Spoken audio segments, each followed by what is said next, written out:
Kalau sering ketemu kiai-kiai sing terkenal keramat di Juwaduk tiang-tiang hakikat. Ditantang kanca-kanca kula wani, nak tantang aku tetep ra wani kok. Mikir deh. Karena orang yang sama-sama ke jalur hakikat tetap punya alamat, tetap wonten simahum fi wujuhi min atsari sujud. Cara pandangnya mesti sama.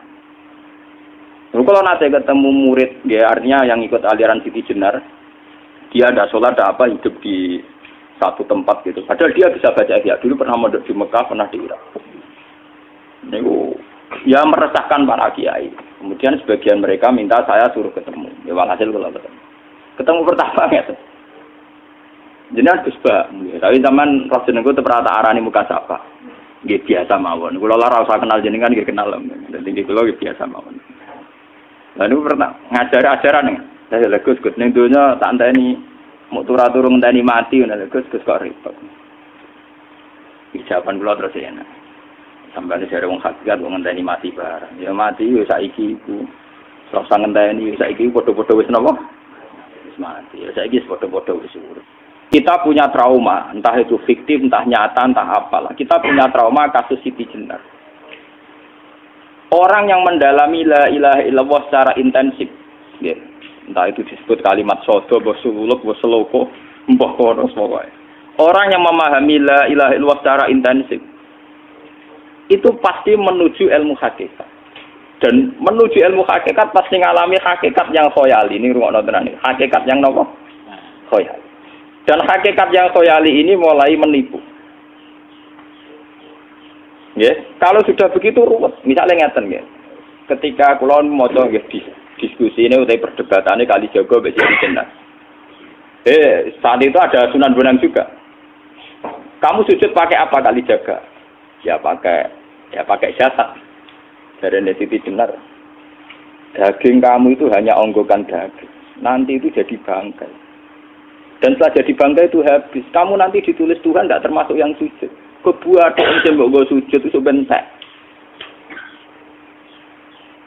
Mikir kan juga. Rugi ke sujud mbek bathuk mbek tangan. Jasad tem sampean kuntek.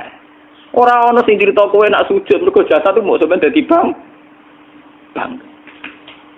Lah nek ngono sujud sing hakikat ora usah bathuk, ora usah tangan, ora usah sikil, yo rohom iku lho kon sujud mbek pangeran. Nak sujud mbek fisik ku rugi wong fisik sampean. Mikir kali itu. Mungkin bolak-balik kali Joko mantan wali preman terus jadi debat pusing. Siti Jenar tahu belajar tak tahu menang Irak. Yang jelas yang mulang gak satem orang menangis. Wah, uang ini menjadi perdebatan. Sehingga keyakinannya kayak Siti Jenar, la ilaha illallah itu ya wahdatul wujud itu innalillahi wa inna ilaihi.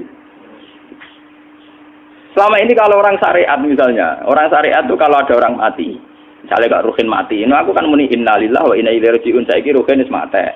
Mate itu balik ning pengen. Itu cara wong hakikat kan salah besar. Orang mati itu tidak ada, cara ilmu hakikat dan orang mati itu tidak ada. Roh ini tersiksa di alam fisik. Jadi ruh ini tersiksa di alam fisik. Karena ketemu ning jasate Ruhin. Tersiksa dulu. Aku rewa mangane kudu kerja piring Jepang tersiksa roti. Asal roti mau tersiksa. Misalnya kiai pemangane dadak kudu pidato 2 jam bareng tersiksa. Roti kenapa? Tersiksa. Mergo ora buta mangan, ora buta ngombe, tapi gara-gara melok fisik. Paham ya? Lho ini tenan ilmu kenapa ra itu bener. Lah kula boten. Sampeyan betul lho guru waras maksudnya nggih. Artinya waras secara akademik karena ada referensi, ada marojek, nggih. Waras secara hakikat. Kula niku mau merasake sampeyan wis ilmu hakikat. Artinya saya juga ngalami ilmu hakikat. Lan ketika sing aran hikam, wong ora tau muka safar ora usah dadi ulama. Entah sekian detik ulama itu harus pernah muka safar. Biar merasakan ilmu napa? Ada. Tapi ilmu hakikat itu bisa dilogikakan sebelum sampean sampai secara musyahadah. Paling enggak bisa sampai secara logika. Manusia itu mulai Nabi Adam sampai sekarang itu kan punya roh. Dan roh itu tidak makhluk. Ya, roh itu tidak makhluk. Ketika roh itu diletakkan di jasad, dia itu tersiksa. Karena ketika dia ke jasad fisik, namanya mengalami keterpisahan dengan yang abadi. Dia ini ning jasad fisik tersiksa. Karena dia harus di alam yang kasat mata, alam mulki. Tersiksa. Ketika dia tersiksa, melok ruhin, akhirnya dia mangane kangelan, akhirnya lesu mangan. Padahal roh gak butuh mangan, perlu dicatat roh gak butuh. Ya ora butuh gunung kidul barang, kan roh ora butuh rabi. Paham kan? Ya ora butuh putus cinta, ora butuh pegatan, ora butuh macam-macam. Paham? Tapi karena dia nemplek jasad sing butuh mangan, butuh rabi, butuh wedoan macam-macam. Akhirnya roh tersiksa. Suatu saat kalau roh ini dalam bahasa manusia mati, ini dalam bahasa manusia mati. Ini hakikatnya roh itu tidak mati, dia kembali ke habitatnya. Ini disebut innalillah. Kita ini dari awal ya dengan Allah. Wa inna ilaihi juga kemudian nanti kita pasti kembali ke Allah. Dan itu diyakini betul oleh orang wahdatul wujud. Jadi kalau roh mati itu ya tidak ada mati. Terus sekarang itu kembali karena sudah lama mengalami keterpisahan mergo melok fisik-fisik dan ono kerja dasinan, ono nggo proposal ruwet roh ku melok. Paham itu? Kita di roh ku napa melok ruwet. Lah roh ya tersiksa, aku ora butuh mangan, ora butuh proposal, bocah ngalor. Itu tersiksa. Makanya dalam cerita-cerita Jalaluddin Rumi yang otentik di kitab-kitab begitu. Ketika beliau mau meninggal, muridnya itu nangis. Dari Jalaluddin Rumi, kamu jangan nangisi saya ini mau pesta, saya ini mau pesta perkawinan. Kamu tidak merasakan penyesalan saya. Saya ini lama menyesal karena harus hidup bersama kamu. Terus saya ini tersiksa karena ngalami alam yang rusak, yang fana. Alam yang harusnya roh saya itu di alam abadi, bukan di sini. Maka jangan tangisi kematian saya. Kematian saya adalah kembalinya roh ke habitatnya. Semenjak itu kematian dianggap malam perkawinan karena roh kembali. Walhasil nguniku cara ilmu tasawuf bahasa Arab jenenge wahdatul wujud, kena Jawa Yogyakarta Solo ke Adanu jenenge manunggaling kawula. Mergo sing rawan ngono rugen lho, Pak. Nek tak terangno detail. Jadi batuk mesti iki buku sujud kan, itu sampeyan hilang. Jadi seksine ora ono cara teorine sinten Siti? Rugi kowe. Jadi ya gendo. Lah kali coba mantan preman jak debat terus ora ngono mbok terus tak pateni kowe. Lah debat iki ora iso. Premane kumat. Ya ta preman jak debat ilmi. Ngono ku model. Kali Joko yo ora salah, dhisik Sayyidina Umar nggih ngoten. Umar sahabat top, lha isih debat atau milih tak patenane ya Rasulullah. Gak iso dene ilmiah. Mantar preman pasar ukat terus jadi sahabat top. Debat yang milih mate. Ada wonten cerita wong Yahudi njaluk keputusan Nabi. Bareng wis diputusno Nabi cek mamang. Ndak tenang keputusane ngono dalam sengketa duniawi. Bariku takok ya Ali. Ya Ali, aku mau sowan ning Nabi Muhammad. Dikai keputusan tapi mamang cara kowe pilih. Sampai Ali dikai keputusan persis kanjeng Nabi. Cek mamang neh takok Umar. Takok Umar aku mau sing Muhammad, ning Ali dikai keputusan kok mamang, Mar.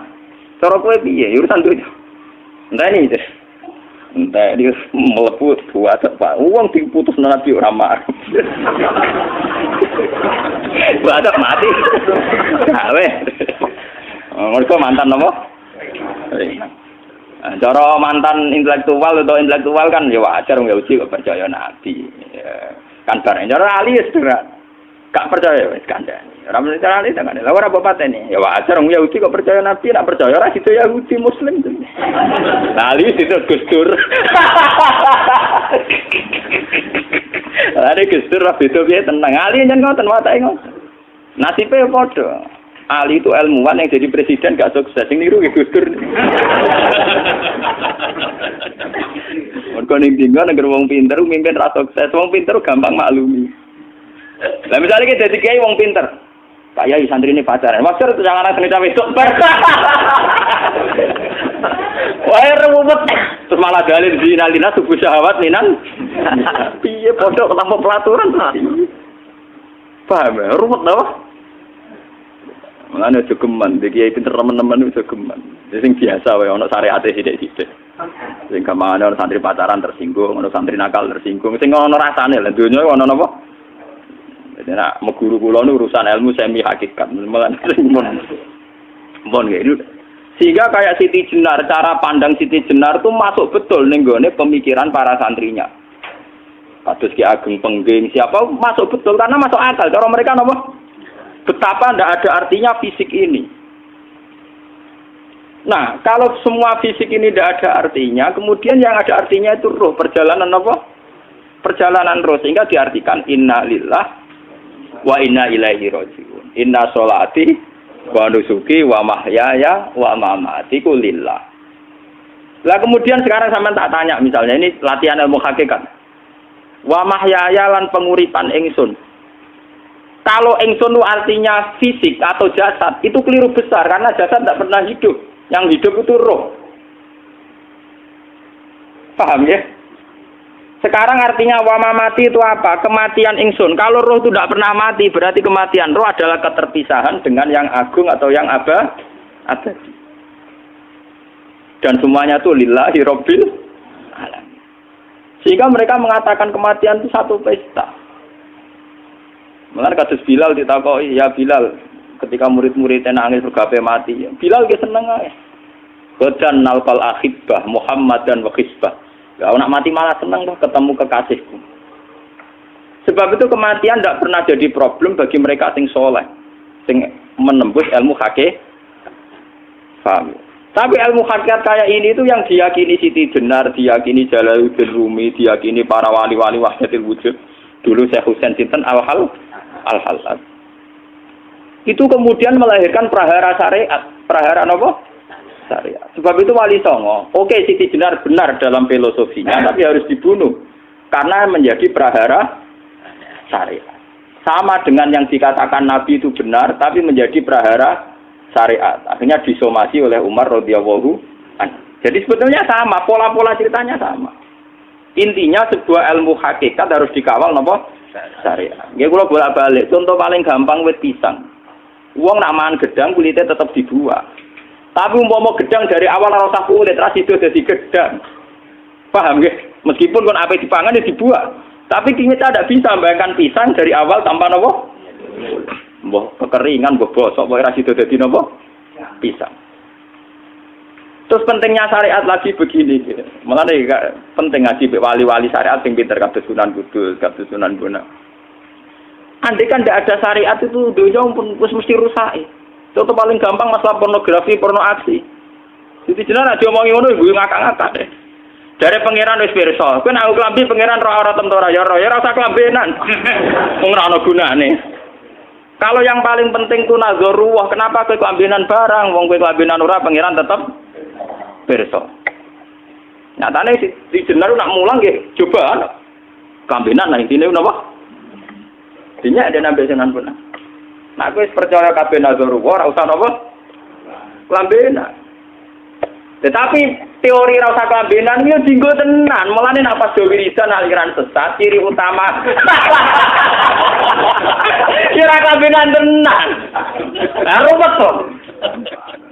Lho iki tenan iki cerita, ini pentingnya ngaji nggih. Ben sampean ngerti variasi riwayat, kemudian kita orang syariat harus kayak apa, kemudian kenapa menjadi aliran wahdatil wujud. Lah terus kita ini ya, kita ini kan orang syariat. Memang kelemahan orang syariat itu akeh kok sampean-sampean siji mesti ra kramat.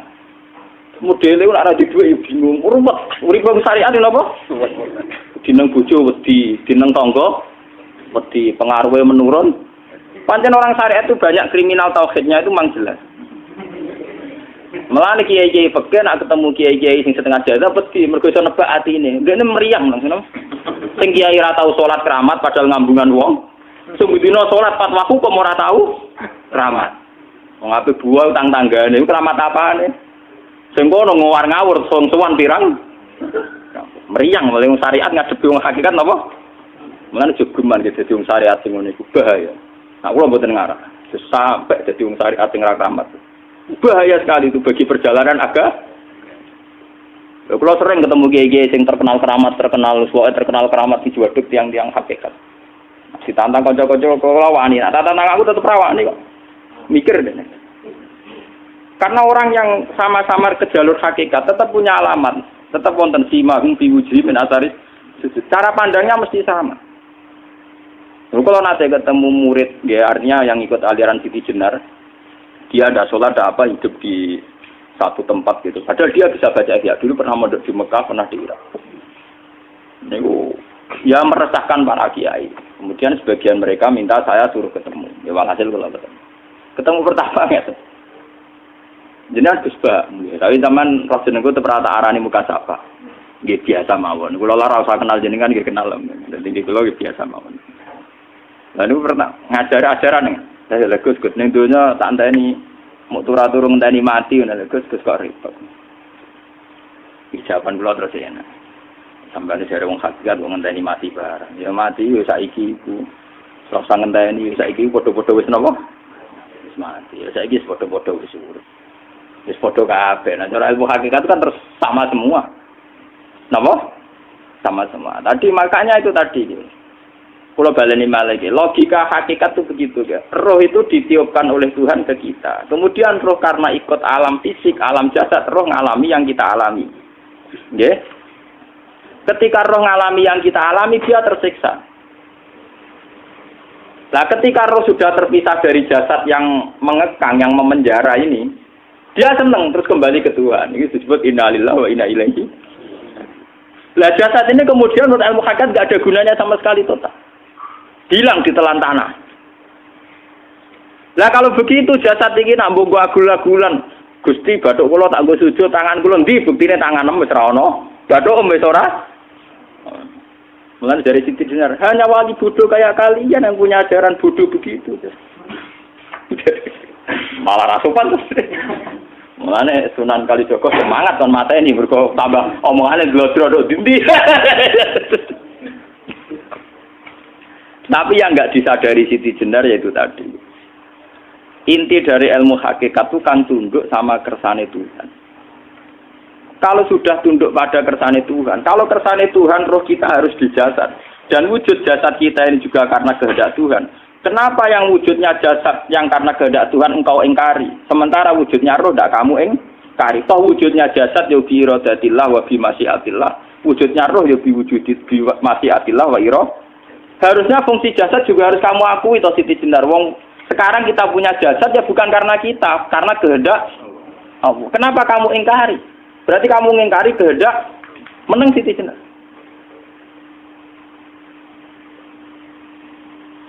Makanya hakikat yang pertama semi itu pasti khayal. Lah Siti Jenar itu hakikatnya baru yang sampai khayal itu. Sehingga dia tersesat. Sebetulnya kalau sudah hakikat beneran itu tidak perlu khayal begitu. Artinya perlu khayal jasad kita sing senajan ora ana gunane ini. Tetap ya wae wujudnya karena kehendak Allah. Juga kita harus terima. Apapun kekurangannya, apapun kenaifannya, ironisnya harus kita terima. Ini sebagai bentuk penerimaan kita pada masyiatil. Begitu juga keadaan roh kita sebagai penerimaan atas masyiatil.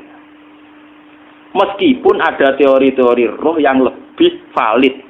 Lebih valid misalnya begini. Kanjeng Nabi itu suatu saat ininya terputus karena perang Uhud. Itu Kanjeng Nabi dia dolanan drijine ini. Napa cara niki napa jari jemari ini Nabi putus. Iki dolanan. Jadi Nabi sendiri kadang sering ngajarkan ilmu hakikat. Hal lagi illa usbun udmiyat wa fi sabilillahi ma lafitu. Kowe ora trimo fisik, bentuk fisik jari jemari sing ditetir berdarah. Tapi nak kue fisabilillah ayo wis balik ning habitatem. Jika kenapa para sahabat itu ketika dicincang, ketika putus tangannya, putus kakinya, sahabat yang usul ke ilmu hakikat itu malah senang. Karena jasad kita ini kan ila sabilillah menuju jalan Tuhan. Sekali dia sudah terluka fisabilillah itu sudah menemukan formatnya. Cara teori Cina sudah menemukan formasinya. Paham gitu? Orang kok malah ngeluh itu berarti goblok nak ngeluh, paham tak? Paham ini apa? Jadi, makanya Nabi ngertikan, ya itu sudah ketemu formatnya. Ketika rohnya para syuhada nanti kembali ke Tuhan, ya ketemu formatnya lagi. Itu disebut wala taqulu lima yuqtalu fi sabilillahi amma. Dia tidak mati sesuai formasi awal, yaitu roh kembali ke Tuhan dan jasad ikut mengawal. Nah itu Nabi kadang ya pakai ilmu hakikat begitu. Mulane kula bolak-balik matur, kula nunggu mulai umur 20 tahun napa pinten. Kula asline nggih gadah penyakit dan ekstrim penyakit saya. Sampai saat ini kula nak ngobatno ndak lebih 50% nggih karena saya tetap berpikir. Misalnya cara syariat kan berubah, tapi cara hakikat apa betul keberadaan saya di alam ini penting. Sehingga aku kepengen urip tak bela-belani ngantek sak atusan juta. Jangan-jangan penting mati iku timbang uripku. Lah nak ngono lha apa tak bela-belani? Entek atusan juta. Jadi misalnya kita berobat ya mau, ya dari Nabi kan berobat ya berobat. Pokoknya kita Islam masih mau geruduk kadang orang paham. Sekali kamu mengamati dengan sisi hakikat, coba sekarang sampean pikir, coba sekarang nggak pakai logika hakikat, pakai logika syariat saja. Saya ini misalnya asetnya 10 juta, misalnya, saya punya aset 10 juta. Tapi misalnya aku rugi nawan atau dipengaruhi di masa depan soalnya, kalau kulo kan soalnya cara teori di masa, misalnya kulo rugi, artinya kere di duit 10 juta aset. Tujuan saya sembuh kan supaya aku iso sembuh sehat, engkau iso kerja untuk anak. Tapi karena saya sakit nanti operasi tidak 10 juta. Operasi tidak 10 juta. Wong aku repair mesti iso mari